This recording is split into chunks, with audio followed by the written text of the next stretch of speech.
Silla, en Florida. Ted Bundy pasó 14 años en el corredor de la muerte de la Florida State Prison en Raiford, Florida. Durante ese tiempo, presentó apelación tras apelación, cada una rechazada, cada una comprando algunos meses más. Para enero de 1989, las opciones legales se habían agotado. El Tribunal Supremo de Florida rechazó su última solicitud de aplazamiento el 23 de enero. La fecha de ejecución estaba fijada para el 24 de enero a las 7 de la mañana. Bundy tenía 42 años. Había construido una reputación pública durante más de una década como uno de los casos más seguidos en la historia criminal de Estados Unidos.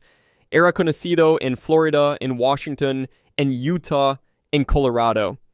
Había escapado de custodia 2 veces. Había sido juzgado con cobertura televisiva en vivo. Ahora, en sus últimas horas, intentó una estrategia diferente. La noche del 23 de enero, Bundy solicitó reunirse con el detective Robert Keppel y el agente del FBI William Hagmeyer. Durante esa reunión, confesó los detalles de asesinatos adicionales que hasta ese momento no habían sido documentados. Proporcionó información específica. El objetivo era claro. Si los investigadores necesitaban más tiempo para registrar esas confesiones, quizás la ejecución podría retrasarse. El intento no funcionó. Las autoridades tomaron nota de las confesiones. La fecha no cambió. Esa noche, afuera de Florida State Prison, aproximadamente 2,000 personas se congregaron. Algunos llevaban carteles, algunos encendieron fuegos pequeños para protegerse del frío. Era una escena sin precedente para una ejecución en Florida, un estado que había llevado a cabo muchas. Dentro de la prisión, el protocolo continuaba con precisión. Bundy fue trasladado a la celda de espera final. El capellán de la prisión, Robert Tutin, estuvo presente. Su abogada, Polly Nelson, pasó tiempo con él durante la noche. Se le ofreció la comida especial tradicional para los condenados a muerte: filete, huevos, jugo de naranja, tostadas, café. Bundy no tocó nada. La mañana del 24 de enero llegó con frío y oscuridad. Los 42 testigos certificados tomaron sus lugares detrás del vidrio de la sala de observación. Entre ellos había periodistas acreditados, funcionarios del estado de Florida y representantes de las familias de algunas de las víctimas. La sala de ejecución estaba iluminada con claridad. Bundy fue trasladado desde la celda de espera. Los técnicos de la prisión colocaron los electrodos en sus piernas. El casco de metal fue ajustado sobre su cabeza. La máscara fue colocada sobre su rostro. Fue asegurado a la Silla, que los reclusos de Florida llamaban Old Sparky desde hacía décadas. La sentencia fue leída en voz alta. Bundy pronunció su declaración final, dijo que sentía el dolor más profundo por todo lo que había causado y que lo sentía de todo corazón. Esas fueron las últimas palabras que registraron los testigos presentes. La señal fue dada, la descarga fue administrada, el médico de la prisión se acercó. Realizó la verificación estándar. A las 7:16 de la mañana del 24 de enero de 1989, Ted Bundy fue declarado muerto. Causa oficial: electrocución. Su cuerpo fue cremado. Sus cenizas, por petición propia, fueron esparcidas en las Cascade Mountains del estado de Washington. Asesinado en Colombia. Jeffrey Dahmer llegó a la Columbia Correctional Institution de Portage, Wisconsin, en julio de 1991, semanas después de su arresto. Había sido condenado por el asesinato de 15 hombres en Milwaukee. La sentencia total sumaba 957 años de prisión. Era una cantidad que no tenía propósito práctico más allá de lo simbólico.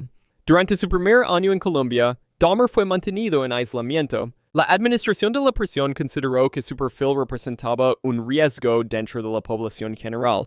Otros reclusos conocían su caso. Las autoridades decidieron que la separación era la opción más segura.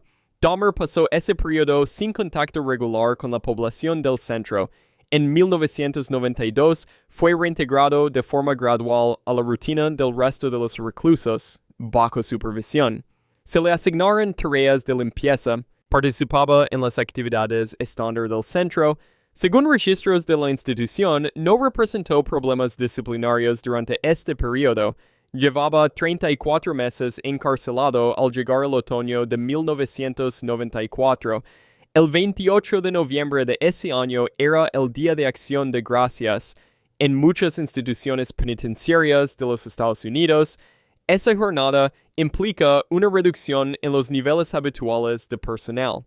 Algunos guardias tienen el día libre. Los turnos se cubren con plantilla mínima.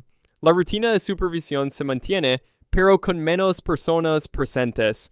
Ese día Dahmer fue asignado a una tarea de limpieza junto a otros 2 reclusos, Christopher Scarver, de 25 años, quien cumplía condena por asesinato, y Jesse Anderson, de 45 años, condenado también por homicidio. Los 3 fueron enviados juntos al sector del gimnasio para realizar labores de limpieza en los baños de esa área. Era una asignación rutinaria. El guardia asignado a supervisarlo se alejó del área brevemente. Lo que ocurrió en esa sala durante esos minutos fue reconstruido posteriormente a partir del informe del estado de Wisconsin y de una entrevista que Scarver concedió al New York Post en 2015. Según Scarver, hubo una confrontación. Dahmer fue golpeado repetidamente en la cabeza con una barra metálica del equipo del gimnasio. Anderson también fue atacado. Cuando el guardia regresó al área, encontró a Dahmer inconsciente en el suelo. Anderson también estaba gravemente herido. Los paramédicos de la prisión respondieron de inmediato. Dahmer fue trasladado de urgencia al Divine Savior Hospital de Portage. Llegó sin señales de conciencia. El traumatismo en el cráneo era severo. Los médicos evaluaron su condición, pero las lesiones eran incompatibles con la supervivencia. Jesse Anderson fue trasladado también al mismo hospital. Anderson murió horas después. Jeffrey Dahmer fue declarado muerto en el Divine Savior Hospital de Portage, Wisconsin. Tenía 34 años. Causa oficial: traumatismo craneoencefálico severo. Christopher Scarver fue condenado por 2 cargos adicionales de asesinato en primer grado. Las condenas se sumaron a su sentencia original. Cumple hoy 3 cadenas perpetuas consecutivas en una institución federal. Inyección en Joliet. John Wayne Gacy pasó 14 años en el corredor de la muerte de Illinois. Fue condenado en marzo de 1980 por el asesinato de 33 hombres y jóvenes, cuyos cuerpos fueron encontrados en su mayoría bajo su propia casa en Norwood Park Township, un suburbio al noroeste de Chicago. Era el caso con mayor número de víctimas confirmadas en la historia criminal de Illinois hasta ese momento. Durante sus años en prisión, Gacy desarrolló una actividad que generó controversia pública considerable. Comenzó a pintar. Sus cuadros, muchos de los cuales representaban figuras de payasos, fueron vendidos y subastados. Gacy había actuado como payaso en eventos comunitarios antes de su arresto, bajo el nombre de Pogo. Los cuadros se vendieron a coleccionistas. Periódicos de todo el país cubrieron las subastas. Las familias de las víctimas respondieron con indignación pública. Sus abogados presentaron apelaciones durante más de una década. Ninguna prosperó. El gobernador de Illinois, Jim Edgar, rechazó formalmente la solicitud de clemencia. La fecha de ejecución fue fijada para el 10 de mayo de 1994, a medianoche. La noche del 9 de mayo, Gacy se reunió con su familia y con su equipo legal. Se le ofreció la comida especial. Gacy hizo un pedido específico y documentado: pollo frito de KFC, camarones, papas fritas y fresas. Los funcionarios de Illinois confirmaron públicamente el menú. Gacy comió. Fue una de las últimas noches de mayor cobertura mediática de una ejecución que Illinois había visto en años. El protocolo de traslado comenzó poco antes de medianoche. Gacy fue llevado a la sala de preparación. Las líneas intravenosas fueron colocadas. El protocolo de inyección letal de Illinois en 1994 utilizaba una secuencia de 3 drogas administradas en orden. Primero un sedante, luego un agente paralizante, luego una solución que detiene el corazón. Los 42 testigos certificados tomaron sus posiciones detrás del vidrio de observación. Gacy fue trasladado a la camilla de ejecución. Fue asegurado. La lectura de la sentencia tuvo lugar. Según reportes de periodistas presentes como testigos, las palabras finales atribuidas a Gacy fueron dirigidas a los funcionarios presentes con un tono de desprecio. Aunque las versiones exactas varían entre testigos y solo deben citarse con atribución directa a fuentes nombradas. La administración de las drogas comenzó. La primera pasó sin complicaciones. Durante la segunda, algo salió mal. Una de las líneas intravenosas se obstruyó. El flujo se detuvo. Los testigos detrás del vidrio podían ver que el proceso se había interrumpido. Los médicos de la prisión tuvieron que intervenir para insertar una segunda línea en otro punto de acceso venoso. El proceso, que normalmente tomaba menos de 10 minutos, se extendió. La ejecución completa, desde el inicio hasta la declaración de muerte, tomó aproximadamente 18 minutos. John Wayne Gacy fue declarado muerto a las 12:58 de la madrugada del 10 de mayo de 1994. Tenía 52 años.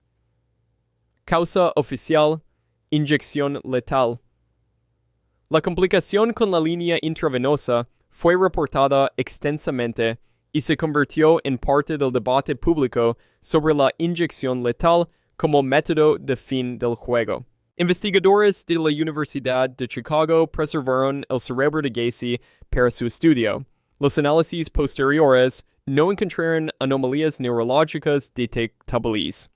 Colapso en San Quentin. Richard Ramirez llegó al corredor de la muerte de la San Quentin State Prison en octubre de 1989, semanas después de que un jurado de Los Ángeles lo declarara culpable de 13 cargos de asesinato en primer grado, además de múltiples cargos de agresión, robo y otros delitos cometidos entre 1984 y 1985, era conocido públicamente como el Night Stalker. El juicio había durado más de 4 años. San Quentin es la prisión más antigua del estado de California. Se construyó en 1852. Su corredor de la muerte alberga a la mayor concentración de condenados a muerte de cualquier institución penitenciaria en el oeste de los Estados Unidos. Las celdas son pequeñas. Las condiciones han sido objeto de litigios durante décadas. Ramirez entró al sistema como uno de los condenados de mayor perfil que la institución había recibido. En 1996, Ramirez se casó dentro de la prisión con Doreen Lioy, una editora de revista que había comenzado a escribirle cartas después de su condena. La ceremonia tuvo lugar en San Quentin. La relación fue ampliamente cubierta por los medios. Años después, cuando información adicional sobre sus víctimas se hizo pública, Lioy se separó de él. California mantuvo una moratoria de facto sobre las ejecuciones durante los últimos años de vida de Ramirez. Los litigios sobre el protocolo de inyección letal del Estado se extendieron por años sin resolución. No se programó ninguna fecha de ejecución para Ramirez durante ese periodo. Había sido condenado a morir, pero el mecanismo legal para llevarlo a cabo permanecía bloqueado en los tribunales. Durante sus más de 20 años en San Quentin, la salud de Ramirez comenzó a deteriorarse de manera progresiva. Fue diagnosticado con linfoma difuso de células B grandes, una forma de cáncer que afecta el sistema linfático. Adicionalmente, tenía hepatitis C, confirmada en registros de la institución. La combinación de ambas condiciones comprometió severamente su estado general. El linfoma avanzó. Su sistema inmunológico era incapaz de responder con eficacia. En los meses previos a su muerte, su condición se volvió crítica. Fue trasladado desde San Quentin al Marine General Hospital en Green Bay, California, cuando su estado ya no podía ser manejado dentro de las instalaciones médicas de la prisión. En el hospital, el deterioro continuó. El linfoma en etapa avanzada produce un fallo progresivo de los órganos del cuerpo. Los riñones, el hígado, el sistema cardiovascular, todos se ven afectados. No existe un momento único de crisis en este tipo de muerte. Es un proceso acumulativo. Richard Ramírez fue declarado muerto el 7 de junio de 2013 en el Marine General Hospital. Tenía 53 años. Causa oficial: fallo multiorgánico como complicación del linfoma difuso de células B grandes. Había pasado 23 años en el corredor de la muerte. Murió sin haber sido ejecutado por el estado que lo condenó, solo en Plainfield. Ed Gein fue arrestado en noviembre de 1957 en Plainfield, Wisconsin, después de que la policía encontrara evidencia en su granja que redefinió lo que las autoridades de ese estado creían posible dentro de un caso criminal. Tenía 51 años cuando fue detenido. Las investigaciones confirmaron su responsabilidad en el asesinato de al menos 2 mujeres, Mary Hogan en 1954 y Bernice Worden en 1957. Los evaluadores psiquiátricos determinaron que Gein no era competente para ser juzgado en el momento de su arresto. Fue enviado al Mendota Mental Health Institute en Madison, Wisconsin, una instalación de seguridad media para pacientes con trastornos mentales severos. Permaneció allí mientras el sistema legal determinaba su situación. En 1968 fue juzgado por el asesinato de Worden. El jurado lo declaró culpable. Sin embargo, los evaluadores determinaron que en el momento del crimen no podía distinguir entre el bien y el mal. Fue declarado no culpable por razón de enajenación mental.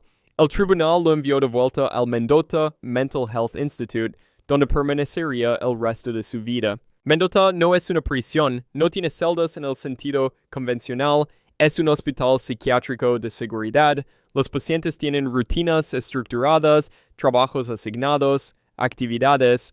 El personal son médicos, enfermeros, terapeutas. La presencia de guardias existe, pero el entorno físico es diferente a una institución correccional. Según los registros del caso que se hicieron públicos a lo largo de los años, Gein era considerado un paciente de bajo perfil dentro de Mendota. No generaba problemas disciplinarios, participaba en las actividades que se le asignaban. Su nombre fue relativamente desconocido para el público general durante la primera parte de su reclusión.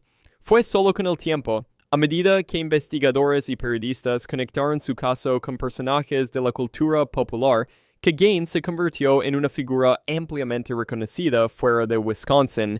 Pasó 27 años en Mendota. Para los años 80 tenía más de 70 años. Su salud comenzó a declinar. Fue diagnosticado con cáncer. Las complicaciones se acumularon. El cáncer progresó hacia el fallo hepático. La insuficiencia respiratoria siguió. Ed Gein fue declarado muerto el 26 de julio de 1984 dentro del Mendota Mental Health Institute. Tenía 77 años. Causa oficial: insuficiencia respiratoria secundaria e cáncer y fallo hepático. Fue sepultado en el cementerio de Plainfield, el mismo municipio donde había cometido sus crímenes décadas antes. Su tumba fue vandalizada en múltiples ocasiones a lo largo de los años. En el año 2000, parte de su lápida fue robada. La tumba fue finalmente retirada del sitio por las autoridades locales. Final en Corcoran. Charles Manson fue condenado en enero de 1971 por 7 cargos de asesinato en primer grado. La pena original era la muerte. En 1972, la Corte Suprema de California suspendió la pena de muerte en el estado y todas las sentencias de muerte existentes fueron conmutadas automáticamente a cadena perpetua. Manson no sería ejecutado, comenzaría a solicitar libertad condicional. A lo largo de las siguientes décadas, Manson apareció ante la Junta de Libertad Condicional en 12 ocasiones. Cada solicitud fue rechazada. El lenguaje que utilizaba en esas audiencias y la naturaleza del caso que lo había llevado allí garantizaban que ninguna junta aprobaría su liberación. La última vez que se le negó fue en 2012. Manson fue trasladado a la California State Prison de Corcoran en 1989, donde permaneció durante el resto de su vida. Corcoran es una prisión de máxima seguridad en el centro de California, en el condado de Kings. Alberga a algunos de los reclusos de mayor perfil del estado. Para el personal de la institución, Manson era simplemente otro recluso de larga data con necesidades médicas crecientes a medida que envejecía. Para 2017, Manson tenía 82 años. Décadas de encarcelamiento habían tomado su parte. Fue diagnosticado con cáncer de colon. La enfermedad progresó. En enero de 2017 fue trasladado al Kern Medical Center en Bakersfield, California, para recibir tratamiento. Regresó a Corcoran después de ese episodio. Su condición no mejoró de manera sostenida. El 15 de noviembre de 2017, Manson fue trasladado nuevamente al Kern Medical Center. Su estado se había vuelto crítico. El cáncer de colon en etapa avanzada produce complicaciones sistémicas progresivas. El corazón, bajo la presión del deterioro general del cuerpo, enfrenta una carga creciente. Manson permaneció en el Kern Medical Center durante 4 días. El 19 de noviembre de 2017, sufrió fallo cardíaco. Los equipos médicos respondieron, pero no pudieron revertir la situación. Charles Manson fue declarado muerto el 19 de noviembre de 2017. Tenía 83 años. Causa oficial: fallo cardíaco como complicación de cáncer de colon. Había pasado 46 años encarcelado. El Departamento de Correccionales y Rehabilitación de California emitió la declaración oficial. La disputa sobre la custodia de su cuerpo se extendió durante semanas, con múltiples personas reclamando sus restos ante los tribunales. Un juez de California otorgó la custodia a su nieto, Jason Freeman, quien organizó la incineración, inyección en Starke. Aileen Wuornos mató a 7 hombres en el estado de Florida entre 1989 y 1990. Todos eran conductores que la habían recogido en las carreteras de Florida mientras ella trabajaba como trabajadora sexual. Fue arrestada en enero de 1991. Para 1992, había sido condenada en 6 casos separados. Cada condena llevaba la pena de muerte. El sistema legal de Florida comenzó su proceso de apelaciones.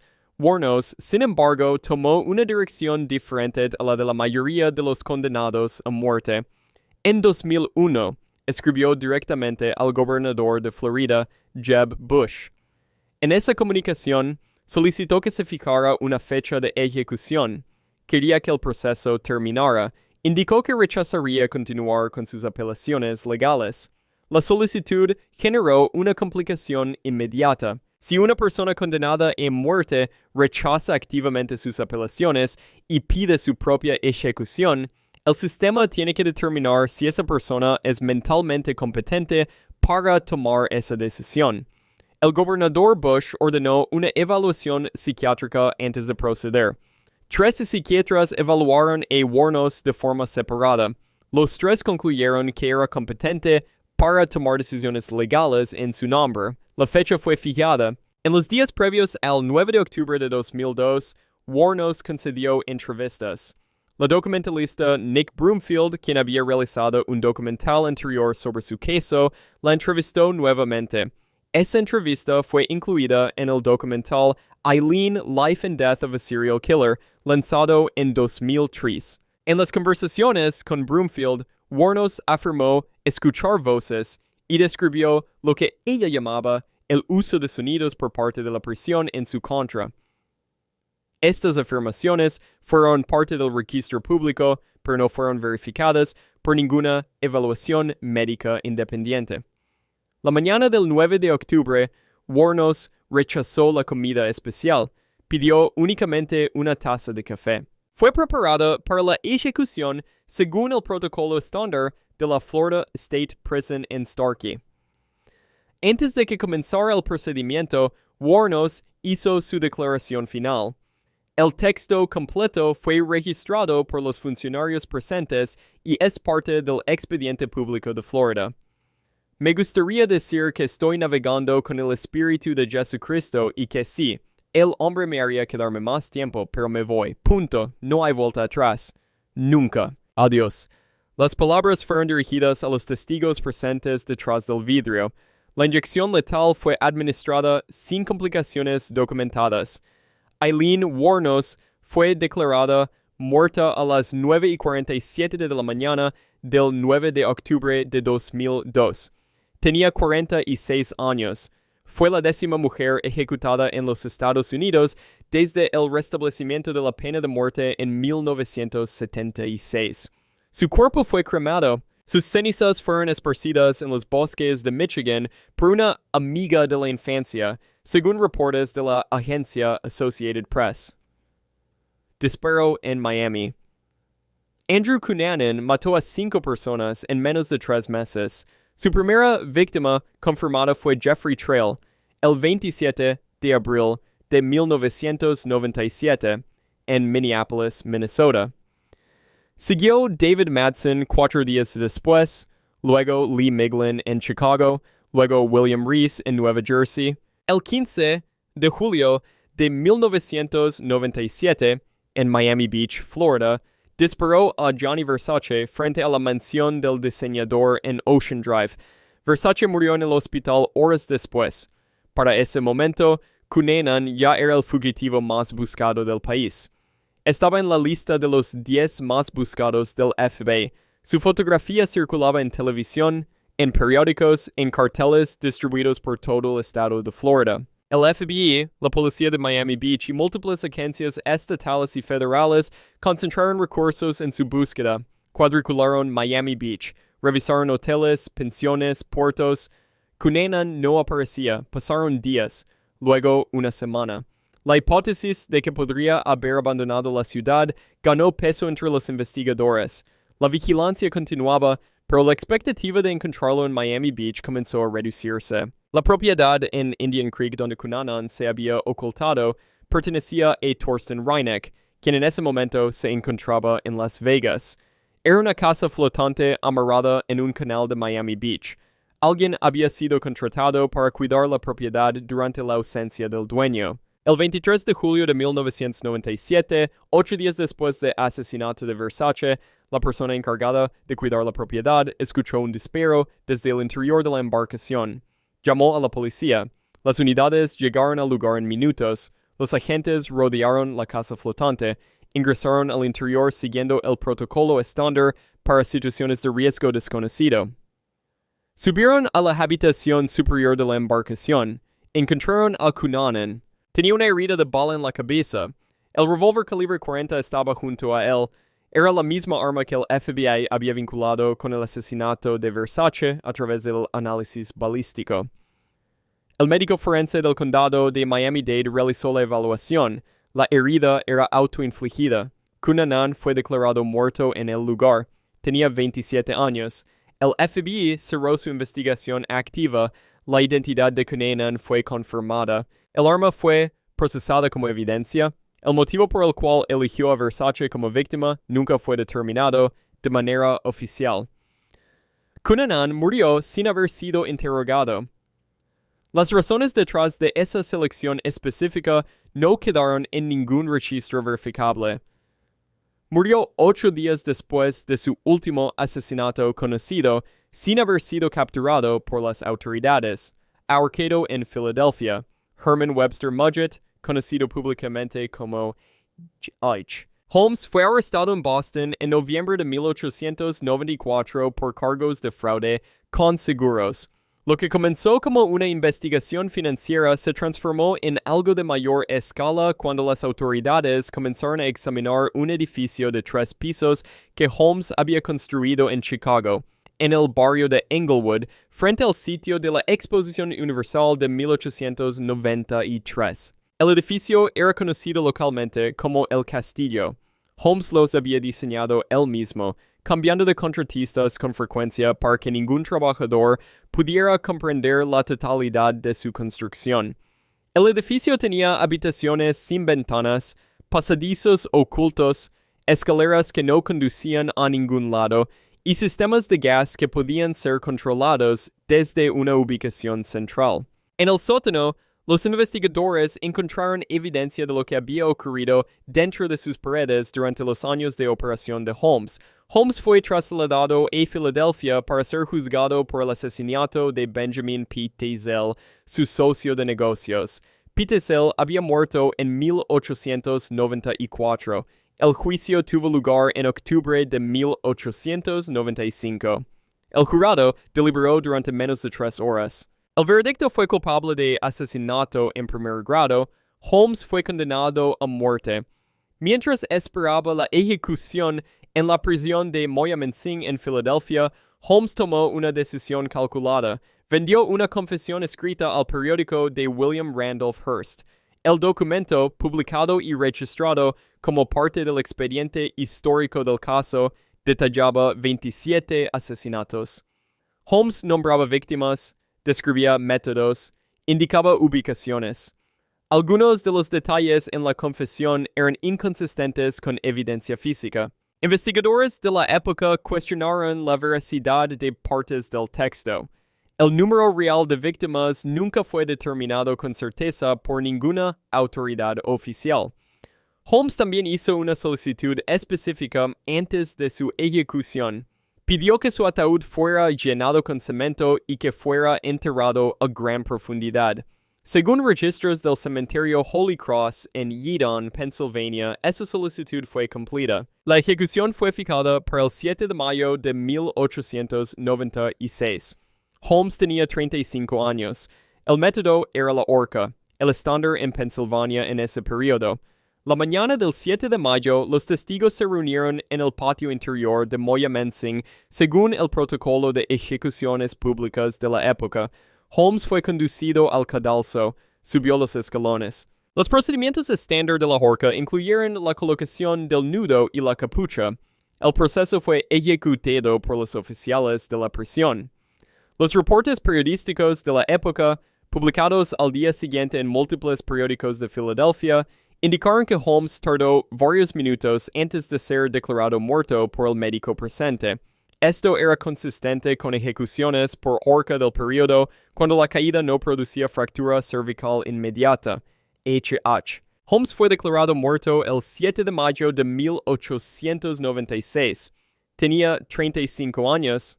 Fue enterrado bajo cemento en el cementerio Holy Cross de Yeadon, Pennsylvania, tal como lo había solicitado. En 2017, 121 años después de su muerte, su tumba fue abierta por investigadores que buscaban verificar que el cuerpo enterrado era efectivamente el de Holmes. La verificación fue confirmada públicamente. El cuerpo seguía allí. Si quieres ver más, haz clic en el video en pantalla ahora.